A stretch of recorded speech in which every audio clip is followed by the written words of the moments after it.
Operation Red, a Podfic exclusive by Kiseki Stone, or Twisty Texts. Are we really doing this? Mina asked, as she curled herself into one of the chairs in the common room. Sarah sat happily on the floor at her feet. They had just gone through another Class 2A movie night, witnessing the most inelegant attempts at flirting? They think? Between Bakugo and Kirishima. And now the earliest of early birds had retired, followed by his pining, overgrown puppy, and the class had finally lost their minds. This had been going on for almost 6 fucking months. And while at first they were awkward dancing around the fact that they were painfully, pitifully, obviously attracted to one another, had been funny, now it was becoming traumatizing to watch. "We should stay out of our classmates' personal lives," Ida declared, his hand swiftly chopping into the air, nearly hitting Uraraka, who was sitting below him. "Well, they aren't really keeping it personal," Denki countered, from his spot on the sofa, where he was quite happily lying with his head on Shinso's lap. Shinso himself running his hand through the electric blonde's hair, pondering. "But do we have to get involved?" the newest class member asked, more to himself than anyone else. Denki looked up, a wicked smile on his face. "If you help, I'll buy you a couple of those sauce drops you like." After less than a minute of thought, Shinso solemnly announced, "We should help them." "You have strange taste," Mina jested, a bubble of laughter escaping her lips. "Explains why he likes Denki," Sarah stated, with a playful shrug, earning him a hysterical hyena laugh from Mina and a glower from Denki. "Guys, we're way off topic," Midoriya squeaked. He was pacing around the common room, Todoroki keeping stride as he tried and failed to stop Midoriya from wearing a hole into the carpet. "You're right, Deku, but shouldn't we let them decide what to do with their relationship?" Uraraka asked, bobbing away from Ida's approving hand gesture. "If we left it to them, they would still be doing this in a nursing home for retired pros," Mina exclaimed, throwing her hands up for dramatic effect. Midoriya stopped in his tracks, causing Todoroki to bump into him. His usual placid expression was momentarily replaced by a quick, flustered smile, as his hand accidentally brushed Midoriya's hip. "Well, Mina isn't wrong," Midoriya admitted. "But how exactly are we supposed to get them to stop acting like 10-year-olds with crushes?" He hadn't meant for the words to sound anything more than factual. However, being flushed from Todoroki's continual close contact, and the fear of how Kachan would react to being forced out of his comfort zone, his question had taken on a sassy edge. Mina shot him an amused look, while everyone else in the room, even Ida, burst into a fit of laughter, waking the sleepy Sue, who had taken to napping next to Uraraka in the evenings because winter had set in. "What's happening, Ribbit?" she asked sleepily, looking up from where she had curled into a tight ball at Uraraka's side. "We," Denki declared proudly, "are gonna help the manliest of men and the walking grenade get together." "Quirk or death wish?" Suyu asked blandly, settling back into her cozy spot. "Huh?" Denki replied, his intelligence on full display. "If you're messing with their love life, you've either been hit with a quirk or you have a death wish. Was just wondering which one it was, Ribbit," Sue said, as she drifted back to sleep, not actually bothered about the answer. "I'm starting to think she's a cat, not a frog," Shinso mused, as he leaned over to look at Sue, who was already sleeping soundly, as Uraraka ran her fingers through her long hair. "Maybe," Todoroki started, enthusiasm bubbling up. "No," almost everyone stated in unison, leaving Shinso confused at the unified response to a single word. "I was right about Shinso," Todoroki pouted, leaving Shinso even more confused. Right about, he tried to ask. No! Came another chorus from the group. Okay. I'll explain later, Toshi. Don't worry. Denki reassured, beaming up at Shinso from his place in his lap. Accepting this, the purple-haired boy leant back, resting his head against the sofa. We are way off track, guys. Gals and non-binary pals, Mina protested, pushing herself up into a kneeling position on the chair. You called, mon ami? Aoyama said from the doorway. He was sporting a pair of pink jogging bottoms and a purple off-the-shoulder t-shirt. His hair still damp, but combed to perfection. Yuga, yes! Mina squeaked in joy. You need to help us with Operation Red. Tell me more, Aoyama replied, matching Mina's gleeful level as he stepped deeper into the room. Everyone else was simply resigned to the fact that this was now a thing, and there was no getting out of it. Except Denki. Denki was giddily grinning like a madman as he squeezed Shinso's legs, listening to Mina lay out their plan of attack.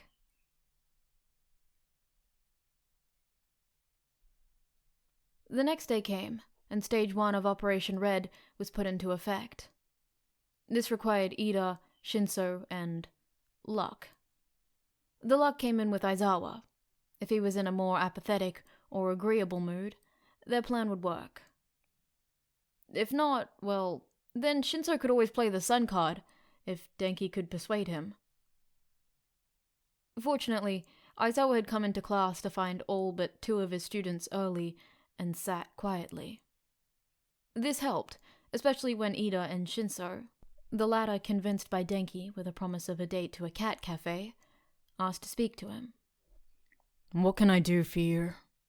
Aizawa asked, only paying attention, really, because of Shinso's presence. Aizawa-sensei, we would like to change the seating arrangement to better include Shinso. We all feel having him take Minetta's old seat has not been beneficial, as we've all become accustomed to where each other are. Ida began, barely taking a breath. Shinso stood next to him, a solemn look on his face. Would it not be better for us to change seats to make sure that Shinso feels involved, and would have the added effect of giving us a small taste of what it would feel like to work with different Okay, Aizawa snapped, one hand raised up in front of him to silence the babbling class president, and the other rubbing his temple. So you want to rearrange the seating order? Yes, sensei, Shinso said, equally as apathetically as his dad. Do you want to draw lots? Aizawa asked, quickly losing interest. Actually, sensei, we thought we would seat the class according to who would work together in battle, Ida said cautiously. Groaning, Aizawa pondered if he could get a raise. He knew that look from Shinso. Something was going on, but he also agreed it was a good idea. Fine. Just do it before class starts. Ida almost doubled over, bowing, making Shinso smirk and Aizawa sigh. Thank you, sensei, the boys said in unison, and trotted back into the classroom. Aizawa looked at his watch. He still had 15 minutes before class started, so he turned around and made his way back to the staff room.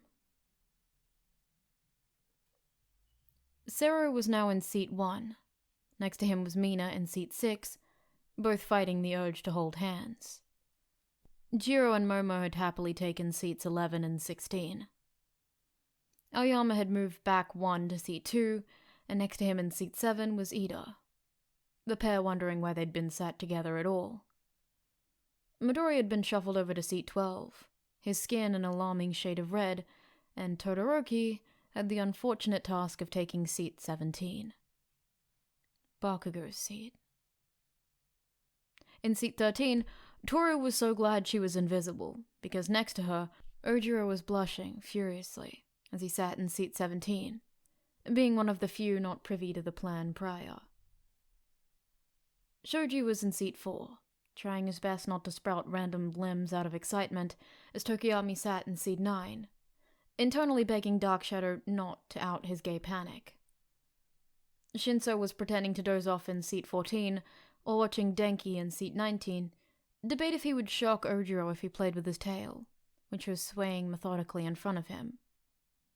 Sato was desperately craving cake in seat 5, while Koda was trying to fight the urge to see if Sato's hair was as soft as his bunny from seat 10. And Tsu was actually sleeping in seat 15, unaware that she was being watched by Uraraka from seat 20. This left only 2 open spots, seat 3 and seat 8. Of course, the class didn't realize until they had done it that they wouldn't just be forcing Bakugo and Kirishima into a corner. But there was no going back now.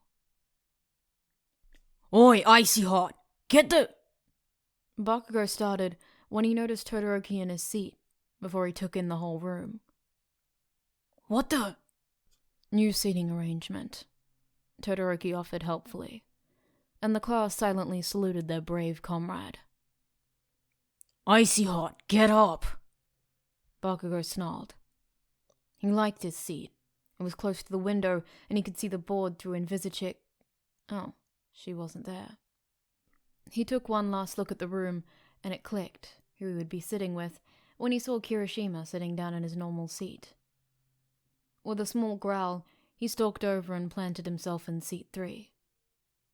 Baku bro, isn't this cool? We're deskmates now, Kirishima said happily, a hint of awkwardness seeping through. Yeah, shitty hair, it's great, Bakugo deadpanned in reply. You better not slack off while I'm sat next to you. I'm not above hitting you with my textbook, Bakugo added, softer this time, not looking at Kirishima, who was grinning from ear to ear, his eyes lighting up like a Christmas tree. The whole class collectively, inwardly groaned. Aizawa walked in and took in the sight of the new seating arrangement. Work best together and battle my arse, he thought, and his eyes fell on his son, who was trying hard not to appear like he was staring at his new deskmate, Kaminari Denki. Sighing, Aizawa walked towards his small podium, muttering, Did it have to be the loud blonde? Mina created the group chat Operation Red. Mina changed her name to Alien Queen. Sarah. You realize we now have to watch them awkwardly flirt in class too, right? Alien Queen changed Sarah's name to IRL Spider-Man. IRL Spider-Man. This doesn't change the fact that we have to watch them awkwardly flirt in class too. But thank you, Queenie. Midoriya. Yeah, we didn't really think that one through. Alien Queen changed Midoriya's name to Cinnamon Roll. Cinnamon Roll. Why? Alien Queen. Because you're cute and fluffy and sweet. Todoroki. I agree, Midoriya. Cinnamon Roll.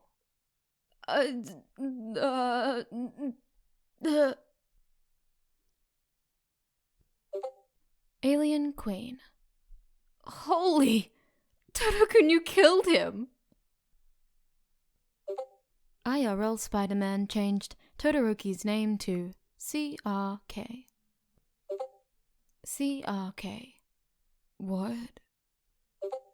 IRL Spider-Man. Stands for Cinnamon Roll Killer, dude. CRK. Should I go and check on him? Cinnamon Roll. No, I'm fine. Shinso. You guys really can't stay on track for even a minute, can you? CRK changed Shinso's name to ASLC. Cinnamon Roll. Todoroki, no! CRK. Todoroki, yes. Alien Queen. I've never felt so proud of our little bean. ASLC. And do I want to know what this stands for? CRK. Aizawa's secret love child. ASLC. But it's not a secret. You know what? Never mind. So, are we gonna actually talk about this plan, or? Denki. Who is CRK and ALC? Oh my god. Never mind. Mito bro, you good? Cinnamon roll. Uh-huh. Jiro changed Denki's name to Brain Go Fizz. Alien Queen. Jiro! You really just popped up and did him like that. Brain Go Fizz changed Jiro's name to Heart Monitor. IRL Spider-Man. What the fuck, Denki? Hojiro. So, you guys finished with the name game now? Can we please talk about the trauma that is Kiribaku? Alien Queen. Okay, we're nearly done. Alien Queen changed Ojiro's name to Simba. Simba. Like the mattress? Alien Queen. No, like the lion, Oji-kun? And 2, you gave them a ship name? ASLC. I feel your pain, Ojiro. Simba. Who? Oh, wait. Aizawa's secret love child. Hey, Shinzo. ASLC. Hey, Ojiro. Cinnamon roll. We really need to figure out what to do. I thought that if we can get them to talk somehow. Heart monitor. Mina, no. Alien Queen. 7 minutes in heaven? Heart monitor. Mina, I can hear you giggling like a madman from my room. Chill out. CRK. Yes, Mina. Don't pull out the 9. CRK. Did I do it wrong? Cinnamon roll. No, it was perfect. CRK. Oh, good. Brain Go Fizz. 7 minutes in heaven it is. We can play this weekend. Ida. Now that that's sorted, will you kindly go to sleep? Friday arrived again, but not before 7 minutes in heaven was vetoed out by the rest of the class, once they realized they too would have to play. Then there was quirk training, where Kirishima managed to pin Bakugo, who, for some ungodly reason, chose at that exact moment to act soft. Like, really soft. Too fucking soft. He actually let out a whimper. Those training closest to them wondered if jumping off the cement platform would do enough damage that they would forget having been witness to this. Thanks to their inability to foresee an issue with the seating the pair together in class, the heroes in training also got to witness, well, there isn't really a word to describe what they saw, but the closest the class could collectively think of was preschool. Bakugo showed his affection by doing everything but pulling on Kirishima's hair, instead opting to insult it. And Kirishima would react in one of 3 ways. Swoon, pout in a manly fashion, of course, or he would laugh at the explosive blonde. The only one who seemed unaffected by any of this was Sue, who simply said, "Well, I warned you, Ribbit." That Friday, though, Bakugo had woken up on a warpath. And not his normal, "Die, extras!" warpath. He was visibly, quietly seething from the moment he came down from his room to when they went to quirk training. The whole time, at least one of his hands sparked and crackled with minuscule explosions. Everyone but Kirishima had decided to give him a wide berth, Whatever was going on in his head, Bakugo was not to be tested in that moment. Kirishima's mood had shifted too. Gone was his usual sunshine smile, replaced with a serious and almost stern look. Every so often, when it looked like Bakugo's inner coil was about to snap, he would lean over and whisper something, resettling the blonde back to simmering levels of anger. This continued until they reached Gym Gamma, and for the first time in a while, All Might was teaching. He smiled brightly at the class and announced that they would be shifting their normal sparring partners. Everyone looked at Bakugo, who appeared like he was going to be sick. He was just staring at the retired hero like he wasn't actually seeing him. While Kirishima looked like someone smacked him with a brick, and he was desperately trying to hide the pain. "What is happening?" Jiro whispered to Mina, who just stared, open-mouthed. Oh no," Midoriya muttered, his face turning pale. He already knew All Might was going to pair them together. It made sense. Bakugo knew about One for All, but today was not the day for it. He had a feeling Kachan was in his head again, thinking about all the crap he blamed himself for. Pitting him against All Might's successor and the person he felt guilt for bullying could end up in a nightmare. "Mido, bro, what's up?" Denki asked, leaning against him. Nothing, just... "Young Midoriya, young Bakugo, you will be partners," All Might happily announced. And Midoriya winced. "Young Todoroki and young Kirishima, you two will be a pair." The four boys looked at each other, and the rest of the class sent out mental salutes to Midoriya, not knowing what the hell they were about to witness. Surprisingly, the training was quiet, at least for a while. It wasn't until about halfway through that they all heard Midoriya screech, "Kachan, no!" They all turned in time to see him dive off the platform they were training on and land with a thump, as the giant explosion almost sent Bakugo flying off the other side from the force. All Might only had the time to jump down to the platform below, almost landing on Sero, who caught him reflectively with his tape. However, it was only those close enough that saw Kirishima get burned by Todoroki when he looked to see what was happening. Seemingly unaware of this, he dropped down the sides of the two platforms that separated him and Bakugo with a thud. And without stopping, he ran up to his friend, pulling him in so Bakugo's back was pressed firmly to his chest, activated his hardening quirk, and swiftly lowered the pair of them to the ground. Todoroki arrived seconds later, hovering over Kirishima and trying to ice the burn, as Kirishima tried to shoo him away without letting go of Bakugo, who sat, unmoving, with a blank, wide-eyed expression.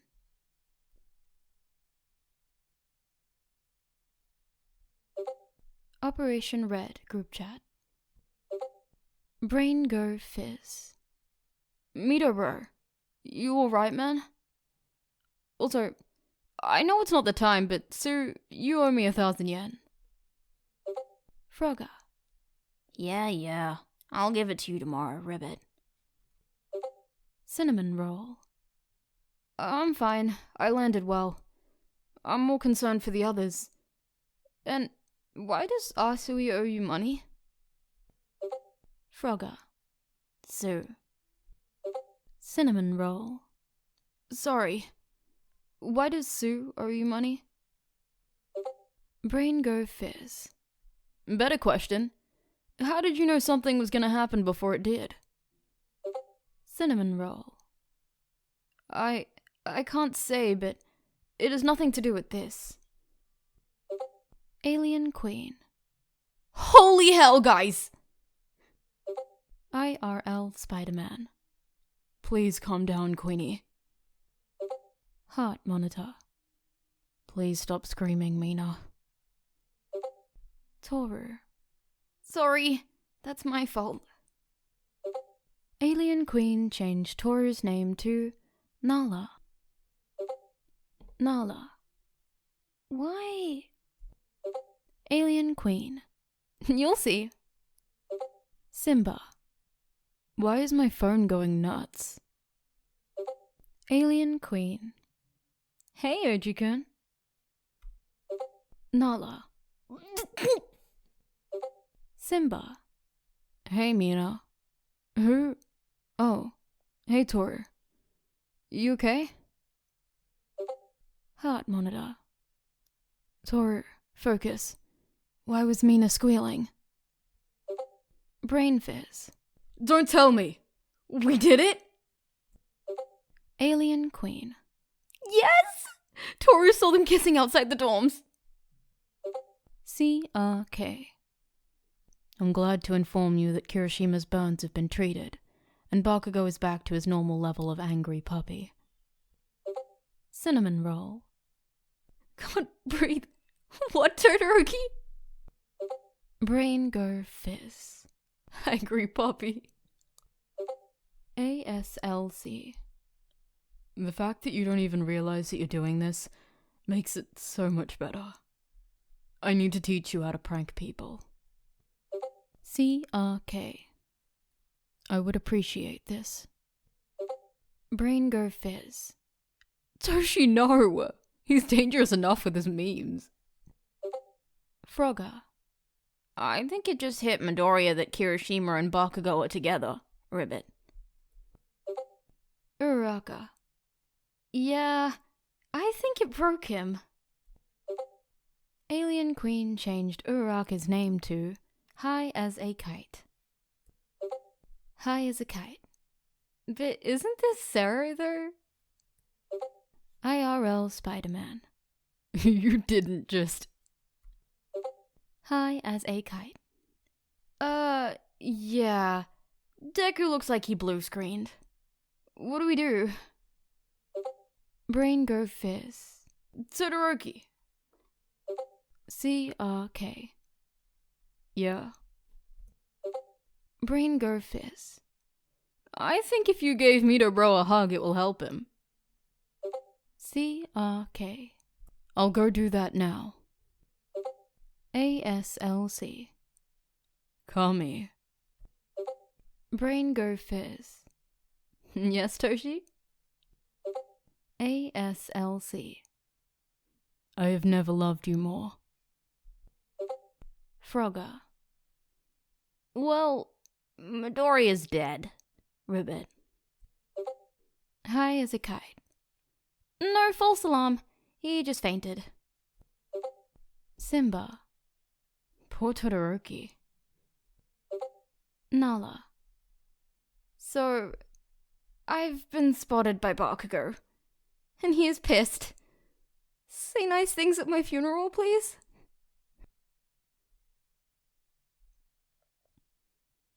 Bakugo and Kirishima were sat lounging on Bakugo's bed, Kirishima resting against the headboard as Bakugo sprawled against his chest, letting the redhead play with his hair as they scrolled through the chat that Toru would let them in fear of Bakugo's wrath. They really think they got us together, huh? Bakugo mused, as he lazily scrolled across his phone. You upset that they know? Kirishima asked soothingly. Nah. They would have found out eventually. It was nice it being just ours for a while. Bakugo replied, throwing the phone down and leaning his head back to look Kirishima in the eye. You? Nah, I'm proud you're my boyfriend. He paused, smiling to himself, then added, It was fun watching them, though. You were right. It took them forever to figure it out. We've been dating since just after the first year sports festival, and it took them till now to question it? Bakugo barked out a laugh that petered into a sad sigh. I didn't mean to do that today. Kirishima just hummed in agreement, not wanting to interrupt. I didn't even see Deku. I saw the creepy hands guy. I felt the gag and the weight of everything. His words felt raw as they made their way up. I know, and that's why you're gonna see the counselor. And right now, You're gonna watch a stupid movie with me and laugh at the bad acting of actual extras, Kirishima said, as he grabbed his laptop and placed it in front of them. Kiri, Bakugo said seriously. Yeah, Cats? Kirishima replied, pausing, setting up the film so Bakugo knew he had his full attention. I can't let Deku, Dunceface, the tape dispenser, and Raccoon Eyes think they did us a favor. First thing tomorrow we're telling them, he said, his voice almost a low growl. I figured as much, Kirishima agreed, letting his trademark smile wash over his face. Can't have them win now, can we? He added, skillfully dodging the playful elbow that came his way, as he pressed play on a film and pulled Bakugo into a comfortable hug.